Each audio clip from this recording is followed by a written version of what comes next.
পাৰ্থ চাওক আজি যদি চাওঁ তেনেহ'লে আজি বিজেপিৰ যে হৈ যোৱা নিৰ্বাচনটোৰ পিছত এখন আনুষ্ঠানিক এখন গুৰুত্বপূৰ্ণ বৈঠক আৰু এই বৈঠকখনত ইতিমধ্যেই ৰাজ্যিক বিজেপিৰ সভাপতি ভৱেশ কলিতা নৱনিৰ্বাচিত সাংসদ কামাখ্যা প্ৰসাদ তাছা তেওঁ যিহেতু ৰাষ্ট্ৰীয় সম্পাদকো গতিকে ৰাষ্ট্ৰীয় সম্পাদক কামাখ্যা প্ৰসাদ তাছা ইয়াত উপস্থিত আছে সাধাৰণ সম্পাদক দীপ্লুৰঞ্জন শৰ্মা পুলক গোহাঁই তেওঁলোকক আমি প্ৰত্যক্ষ কৰিছোঁ উপসভানেত্ৰী আমি ৰেখাৰাণী দাসবৰুক আমি প্ৰত্যক্ষ কৰিছোঁ তেনেধৰণে মৰ্চা বহুকেইটা মৰ্চাৰ সভাপতি ইতিমধ্যে আহি উপস্থিত হৈছেহি আৰু তেওঁলোকে বৈঠকত ভাগ লৈছেহি আৰু এই বৈঠকখনত হৈ যোৱা নিৰ্বাচনটোক লৈ আলোচনা কৰিব কিন্তু এই মুহূৰ্তত এটা কথাই যে কিছুদিন পূৰ্বে যিবোৰ নিৰ্বাচনটো হৈ থকাৰ সময়ছোৱাত আৰু নিৰ্বাচনটো হৈ যোৱাৰ পিছত বিজেপিৰ ভিতৰ চৰাতে কিছু খামখেয়ালিৰ সৃষ্টি হৈছিল বহুকেইগৰাকী নেতাই বিভিন্ন সময়ত বিভিন্ন মন্তব্য কৰিছিল যাক লৈ বিভিন্ন প্ৰতিক্ৰিয়াৰ সৃষ্টি হৈছিল ইয়াৰ ভিতৰত যদি আমি চাওঁ তেনেহ'লে অশোক শৰ্মা নলবাৰীৰ প্ৰাক্তন বিধায়ক অশোক শৰ্মাই কৰা যি নিৰ্বাচন হৈ থকাৰ সময়তে যেতিয়া তৃতীয় পৰ্যায়ৰ নিৰ্বাচন হ'ব সেই সময়তে এটা বিশেষ মন্তব্য কৰিছিল আৰু যি মন্তব্যক লৈ বিজেপিৰ ভিতৰ চৰাত সংঘাতৰ সৃষ্টি হৈছিল আৰু অশোক শৰ্মাক পৰৱৰ্তী পৰ্যায়ত চৌকছ দিয়া হৈছিল তেওঁক কাৰণ দৰ্শোৱাৰ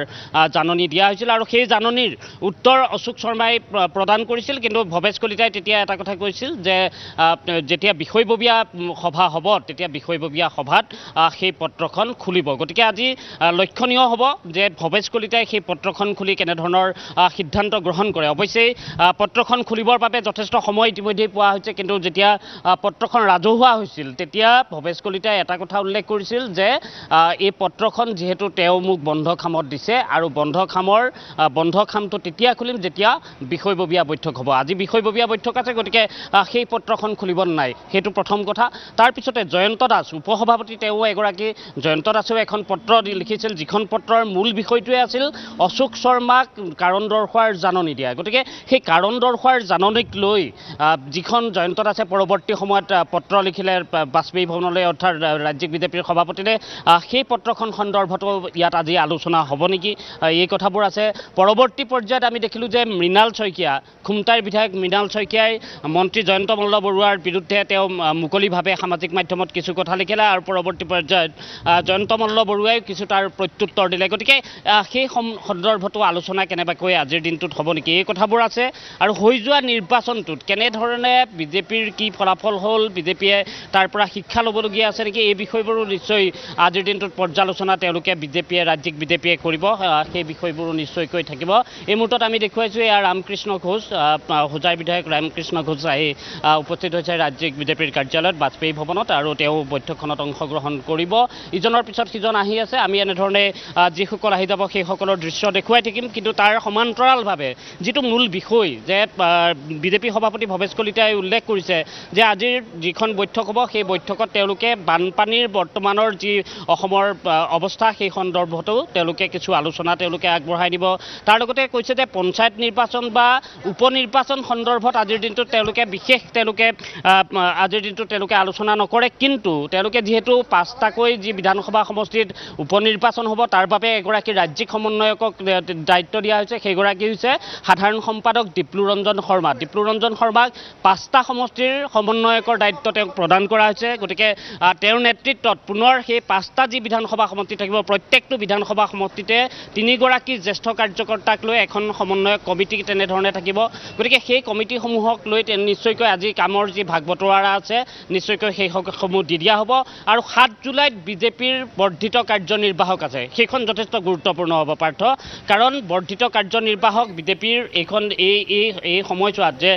যিটো নিৰ্বাচন হৈ গ'ল কাৰণ কাৰ্যনিৰ্বাহক এখন বৈঠকতেই আটাইতকৈ গুৰুত্বপূৰ্ণ সিদ্ধান্ত লোৱা হয় ৰোডমেপ প্ৰস্তুত কৰা যায় গতিকে কাৰ্যনিৰ্বাহক আছে 7 জুলাইত গতিকে 7 জুলাইৰ যিখন কাৰ্যনিৰ্বাহক হ'ব সেই কাৰ্যনিৰ্বাহকত পঞ্চায়ত নিৰ্বাচন আৰু উপ নিৰ্বাচনৰ যি ৰোডমেপ প্ৰস্তুত কৰিব লাগে সেই ৰোডমেপ প্ৰস্তুত কৰিব কিন্তু আজিৰ দিনটোত নিশ্চয়কৈ হৈ যোৱা নিৰ্বাচনটোৰ যি পৰ্যালোচনা আছে সেই পৰ্যালোচনা নিশ্চয়কৈ কম বেছি পৰিমাণে তেওঁলোকে কৰিব যদিও বিজেপিয়ে কৈ আছে যে 94টা বিধানসভা সমষ্টিত তেওঁলোকে এইবাৰ অগ্ৰগতি লাভ কৰিছে গতিকে সেই 94টাত যদিও অগ্ৰগতি লাভ কৰিছে ক'ৰবাত তেওঁলোকৰ কৰিবলগীয়া কাম কি আছে কাৰণ সন্মুখত 26ৰ নিৰ্বাচন আছে নিৰ্বাচনৰ কাৰণে তেওঁলোকে কঁকালত টঙালি বান্ধিব লাগিব আৰু এটা গুৰুত্বপূৰ্ণ কথা মই এই মুহূৰ্তত উল্লেখ কৰিব বিচাৰিম যে ইতিমধ্যে কৈছোঁ পাৰ্থ সেই কথা যে কিছু খামখেয়ালি যিহেতু বিজেপি বিজেপিৰ ভিতৰচৰাত হৈছিল গতিকে সেই খামখেয়ালিক লৈ নিশ্চয়কৈ আজিৰ দিনটোত ক'ৰবাত নহয় ক'ৰবাত আলোচনাৰ থল থাকিব আৰু বিয়লিৰ ভাগত যিহেতু মুখ্যমন্ত্ৰী ডক্টৰ হিমন্ত বিশ্ব শৰ্মা আহিব নিশ্চয়কৈ মুখ্যমন্ত্ৰীগৰাকীৰ অনুপস্থিতিত তেনেকুৱা ধৰণৰ কথা যিবোৰ গুৰুত্বপূৰ্ণ সিদ্ধান্ত সেই সিদ্ধান্ত হয়তো লৈ লোৱা নাযায় বা বিষয়ববীয়াই তেনেকুৱা ধৰণৰ খুব সাংঘাতিক সিদ্ধান্তও হয়তো নল'বও পাৰে কিন্তু কিছু কথা তেওঁলোকে আলোচনাৰ নিশ্চয়কৈ থল থাকিব য'ত নিৰ্বাচনটোৰ কথা ইতিমধ্যে কৈছোঁ নিৰ্বাচনটো হৈ যোৱা নিৰ্বাচনটোক লৈ আলোচনা কৰোঁতে নিশ্চয়কৈ জয়ন্ত দাসৰ কথাটো অশোক শৰ্মাৰ প্ৰসংগটো কাৰণ অশোক শৰ্মাৰ প্ৰসংগত এটা কথাই কৈছিল ভৱেশ কলিতাই যে যেতিয়া বিষয়ববীয়া বৈঠক হ'ব বিষয়ববীয়া সভা হোৱাৰ লগে লগে সেই পত্ৰখন তেওঁলোকে পঢ়িব গতিকে সেই পত্ৰখন যদি আজিৰ দিনটোত মুকলি কৰে বা পত্ৰ সন্দৰ্ভত ক'ৰবাত নহয় ক'ৰবাত যদি কোনোবাই উনুকিয়াবলৈ যায় সেই কথাবোৰ কেনেবাকৈ আলোচনা হ'ব নেকি বা যোৰহাটক লৈ যদি নিৰ্বাচনৰ পৰ্যালোচনা কৰে যদিহে কৈছোঁ যে যদিহে কৰে পৰ্যালোচনা কৰে তেনেহ'লে যোৰহাটৰ প্ৰসংগ নিশ্চয়কৈ আহিব যোৰহাটত কেনেধৰণে পৰাজিত হৈ কি হ'ল ক'ৰবাত ভুল কৰিলে নেকি কি ভুলৰ বাবে হ'ল ভুল নিশ্চয়কৈ কৰিছে ক'ৰবাত নহয় ক'ৰবাত কাৰণ যাৰ বাবে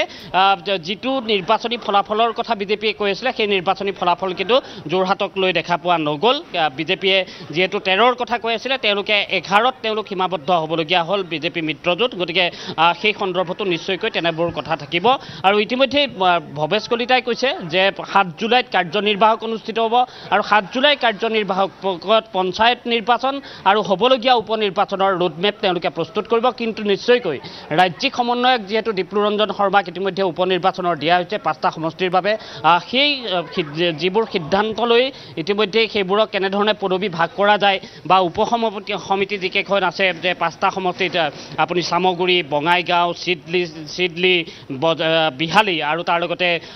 যিটো ধলাই সমষ্টি এই ধলাই এই 5টা যি বিধানসভা সমষ্টি এই 5টা বিধানসভা সমষ্টিত 3জনীয়াকৈ কমিটি যি গঠন কৰাৰ কথা ইতিমধ্যে ভৱেশ কলিতাই কৈছে সেই গঠন কৰা কমিটিকেইখনৰ কাক দায়িত্ব দিব নিশ্চয়কৈ সেইবোৰ দায়িত্বৰ যি ভাগ বাটোৱাৰা থাকিব সেই ভাগ বাটোৱাৰা নিশ্চয়কৈ আজিৰ দিনটোত আজিৰ যি বৈঠক হ'ব সেই বৈঠকত কৰিব আৰু বিয়লিৰ ভাগত যিহেতু নৱনিৰ্বাচিত যিসকল সাংসদ আছে বিজেপি সাংসদ 9গৰাকী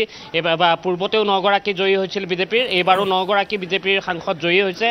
সেই 9গৰাকী নৱনিৰ্বাচিত সাংসদক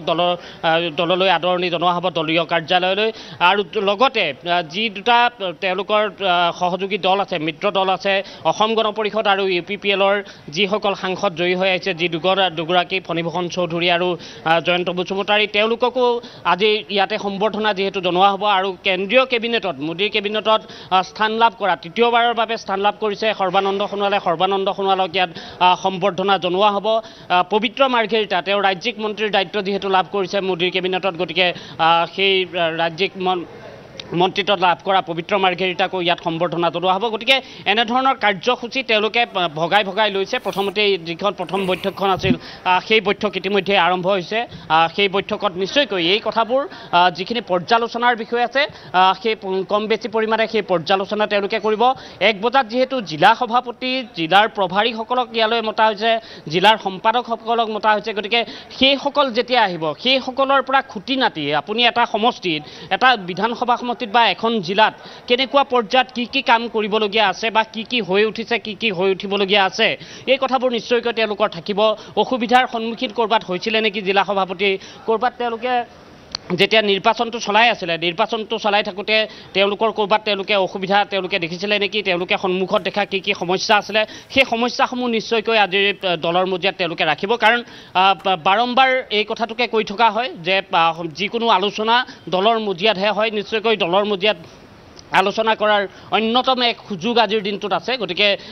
আজি আমি যেতিয়া ৰাজ্যিক বিজেপিৰ সভাপতি ভৱেশ কলিতা ওলাই আহিব নিশ্চয়কৈ এই যে অশোক শৰ্মা জয়ন্ত দাস বা মৃণাল শইকীয়াৰ যি প্ৰসংগ মন্ত্ৰী জয়ন্ত মল্ল বৰুৱাৰ যি প্ৰসংগ আছে সেই প্ৰসংগ তেওঁৰ ওচৰলৈ লৈ যাবলৈ চেষ্টা কৰিম তেওঁৰ পৰা জানিবলৈ চেষ্টা কৰিম কাৰণ দলৰ মজিয়াত এইবোৰ বিষয়ে আলোচনা কৰা হ'ব বুলি বাৰম্বাৰ কৈ থকা যিহেতু হৈছিল গতিকে দলৰ মজিয়াত আনুষ্ঠানিকভাৱে নিৰ্বাচনটো হৈ যোৱাৰ পিছত এইখন বৈঠক আৰম্ভ হৈছে গতিকে এই বৈঠকখনৰ আজি যিবোৰ কথা তেওঁলোকে পাতিব এই কথাবোৰৰ নিশ্চয়কৈ পৰৱৰ্তী সময়ত তাৰ প্ৰভাৱ থাকিব ধন্যবাদ জ্ঞাপন কৰিছোঁ ৰাজু সবিশেষ তথ্যখিনি জনোৱাৰ বাবে আমি পৰৱৰ্তী সময়ত পুনৰ আপোনাৰ সৈতে সংযুক্ত হ'ম